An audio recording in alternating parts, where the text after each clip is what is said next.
microphone, as is the rationale of the day. Hello everyone, good morning. Welcome, ladies and gentlemen, boys and girls, distinguished guests, people of Usk. Hello. Yes, this is not something I've ever said before, I don't think. I've greeted an entire town of Usk. It's lovely to be in Wales. Lovely to be here with the passing sheep. Obviously, that was a little bonus. It's wonderful to be here. Thank you very much. Firstly, let's hear it for George Beccaloni. Thank you so much for that wonderful background. And really, it set the sort of the scene of Wallace and the way that he is seen around the world is extraordinary. And when I was thinking about what to say about this wonderful bust, which I have had a brief glimpse at, and that is that I was thinking about a quote about a sculpture, and the one that came to mind was, you have to create your own life. You have to carve it like a sculpture. And I thought this was particularly appropriate for Wallace, who really did carve out his own life. He came from quite humble beginnings. He didn't have the benefits of the social connections of Darwin or the membership of the Royal Society. Everything that he did by himself. And that's why I admire him so much. He's an extraordinary, courageous, resilient man. And it's a great honour to be here today on this little bit of history in this town of Usk.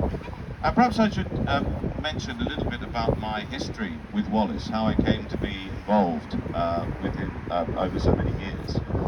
And that is that it's very much leading on what George said, and that is that when I was travelling in Indonesia some years ago on a birding trip, I was lent a book on birds called The Birds of Wallacea. And at that time, I only really knew the name of Wallace through the book, The Malay Archipelago, which I urge you all to read. It's a fantastic read, regardless of whether you're in Indonesia or not. It's a wonderful travelling companion. And The Birds of Wallacea was the book which was pertaining to the area we were, in eastern Indonesia. And then I looked up the size of Wallacea. And Wallacea, the area in Indonesia which bears Wallace's name, is a vast tract of land and sea, about the size of Germany. And it struck me then, why is a man so revered in that part of the world, so known? His name is everywhere. There are statues and there's graffiti. His book, The Malay Archipelago, is in all the bookshops in Indonesia. Why is he not so revered back here? So when I came back, I then started my own voyage of discovery to find out about Wallace. And that, of course, led me to George and his partner Jan. And George, of course, has done more than anyone, perhaps, to collate a lot of Wallace's correspondence. He's done so much to restore his headstone. And through him, I learned all about his amazing achievements. And I think there's three things, really, that I think I admire so much about him. I admire the fact that he never stopped being curious about the natural world. He was always interested in the wonders of nature, of beyond the earth, of science, of space and time. He embraced new ideas, he embraced progressive ideas. He was quite unusual for the time, and he never stopped being enthusiastic about the natural world. And I think that's what I love about him so much. That almost childlike wonder at the world in which we inhabit, it never waned throughout his entire long life. And then I think also that I admire his courage. I mean, I don't know if you know, but Wallace, I think George was touched on it a little bit, but Wallace set off. This particular bust, by the way, is the earliest photographic image we have of Wallace, when he was about 25. And he was about to set sail for South America on the first of his voyages of discovery. And after that, he travelled around Borneo, Malaysia, Singapore, Indonesia, what we now know as Indonesia, but it was then known as the Malay Archipelago. And he went through enormous privations. I mean, you can imagine, it's hard enough. I've travelled in those areas, and it's tough. It's tough now with the benefits of air travel and phones and computers. He was doing that in the 1850s, very much on his own. with enormous amounts of courage. He was prone to leeches and heat and biting insects, but that didn't deter him in collecting and collating and chronicling his experiences with amazing detail.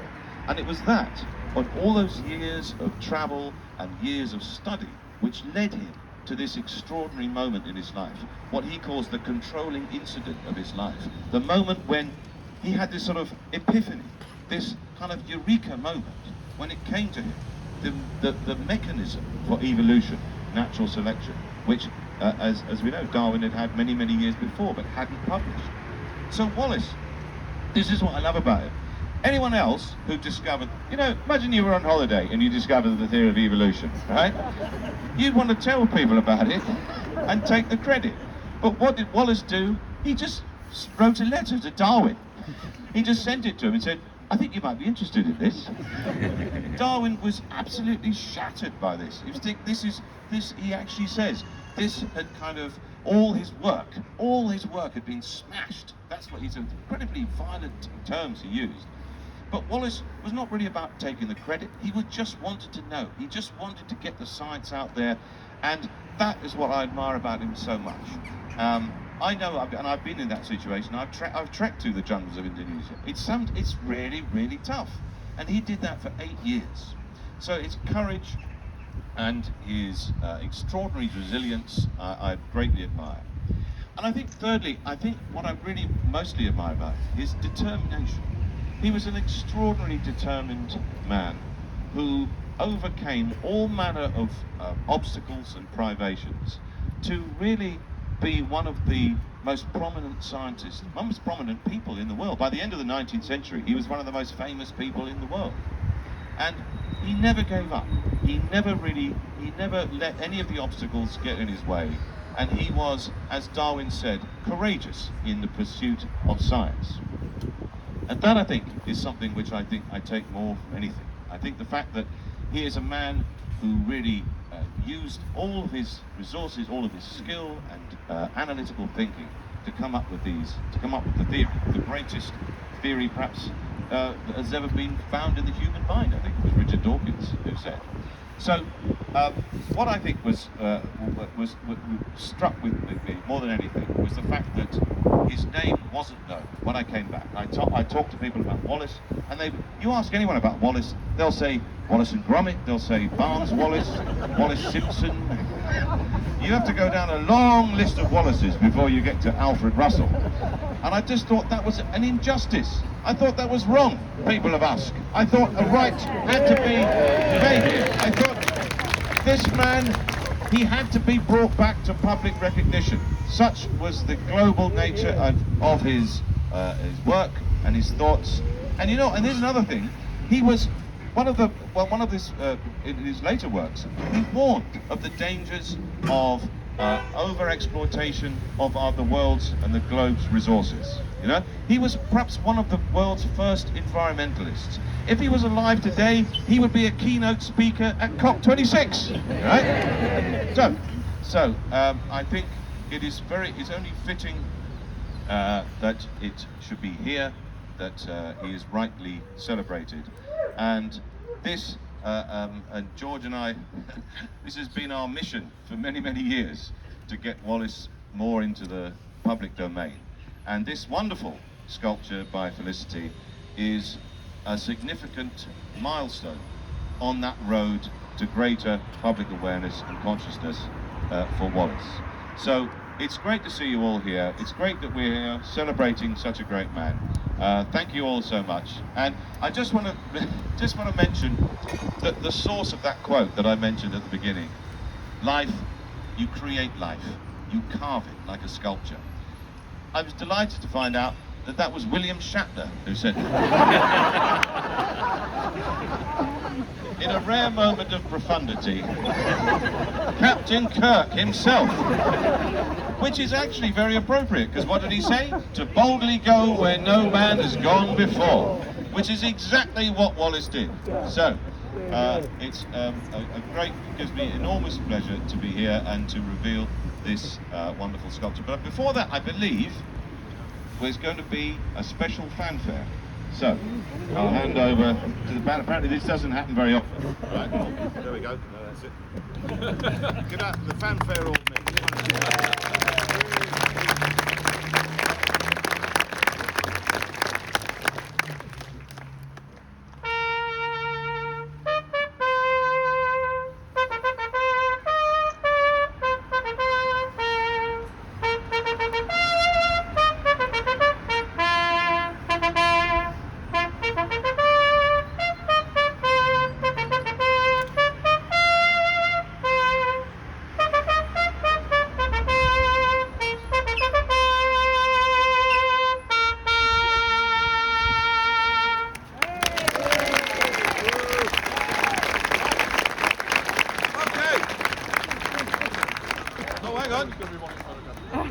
So I'll put it this way. Yeah. Okay, well, the microphones run out, the batteries run down, but I'm still here. We're all still here. So, ladies and gentlemen, boys and girls, distinguished guests, people of Usk, it gives me enormous pleasure and it is a great honour to welcome back to Usk one of Usk's finest sons. Please welcome back Alfred Russel Wallace.